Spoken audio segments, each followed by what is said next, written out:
Building స్థానికులుగా మీరు చెప్పండి అసలు ఎప్పుడు తెలిసింది ఈ ఘటన? ఇదంతా కూడా ఎప్పుడు తెలిసింది దీని గురించి?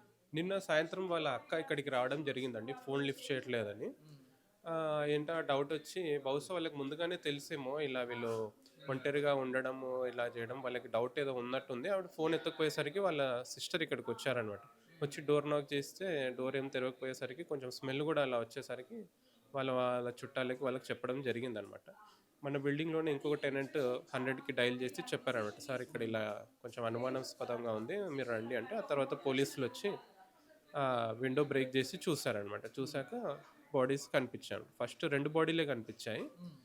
సో, కొంచెం ఇంకో బాడీ ఎక్కడుందా ముగ్గురు చనిపోయారనుకున్నారు. 2 కనిపించాయనమాట. తర్వాత ఇంకా డోర్ బ్రేక్ చేసినప్పుడు డోర్ ముందు హస్బెండ్ ఉన్నాడనమాట. శ్రీనివాస్ గారు డోర్ ముందున్నారు. అలా అయిందండి. ఇప్పుడు అంటే సుమారుగా ఎప్పుడు చనిపోయి ఉండొచ్చు? అంటే ఎన్ని రోజులు అవుతుంది ఆళ్ళు హ్యాంగింగ్ చేసుకొని? అంటే రోజులని అంటే ఏం లేదండి. బహుశా మొన్న నైట్ గనక చేసుకొని ఉండుంటారండి. ఎందుకంటే వాళ్ళ బాడీలు తీసుకొని ఎళ్ళేటప్పుడు గూడా బాడీ మౌత్‌లో నుంచి వాళ్ళు తిన్న ఫుడ్ అంతా బయటికి రావడం జరుగుతుందనమాట.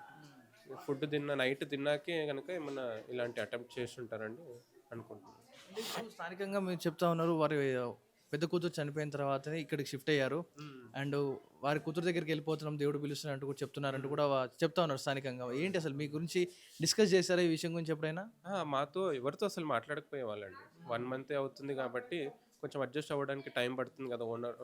మిగతా టెనెంట్స్‌తో మాట్లాడడానికి, నైబర్స్‌తో మాట్లాడడానికి అలా అని సైలెంట్‌గా ఉన్నారేమో అని జెప్పి మేము గూడా అంత ఎప్పుడు ఎవరు మాట్లాడింది సందర్భాలు ఏం లేవండి.